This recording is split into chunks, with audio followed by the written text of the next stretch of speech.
বন্ধুরা আজকের ভিডিওতে মোশন সেন্সর নিয়ে কথা বলবো। দেখেন রাত করে দিছি, অন হয়ে গেছে, এগুলোর পাওয়ার থাকবে অনেক বেশি। এখানে লাইটিং হবে মোশন সেন্সর, মানুষ আসলে জ্বলে যাবে, মানুষ চলে গেলে অফ হয়ে যাবে। এই পাশে সোলার সিস্টেম আছে। এটার প্রাইসটা পড়তেছে মাত্র 990 টাকার মধ্যে আমাদের কাছ থেকে নিতে পারবেন।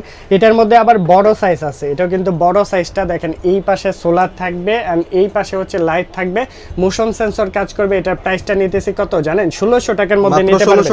জি 1600 টাকার মধ্যে নিতে পারবেন। আরো একটা লাইট আছে, এই লাইটটা কাদের জন্য? যাদের বাচ্চারা পড়ার টেবিলের সামনে উপরে রাখতে চাচ্ছেন, অথবা আপনার দোকান রেস্টুরেন্ট ডেকোরেশন থেকে শুরু করে লাইটিং প্রয়োজন, আপনারা চাইলে কিন্তু এই লাইটটা যে কোনো জায়গায় এরকম ওয়ালে সেটআপ করে দিতে পারবেন। ছোট্ট একটা জায়গায় সেটআপ করে দিতে পারবেন। খুবই কিউট এন্ড লাইটিং পাওয়ার থাকবে অনেক বেশি, ওয়াটারপ্রুফ থাকবে। এটা আউটডোর ইনডোর সব জায়গায় সেটআপ করতে পারবেন। প্রাইস পড়বে মাত্র 1200 টাকা। এটার মধ্যে আরেক ধরনের কোয়ালিটি আছে আমাদের সিসি ক্যামেরার মতো, কিন্তু এটা মোশন সেন্সর লাইট আমাদের কাছ থেকে নিতে পারবেন। প্রাইস পড়বে 1100 টাকা। এটাও নিতে পারবেন। সারা বাংলাদেশে আমরা ডেলিভারি করে যে কোনো প্লেসে নিতে পারবেন। এটাও সোলার সিস্টেম কাজ করবে।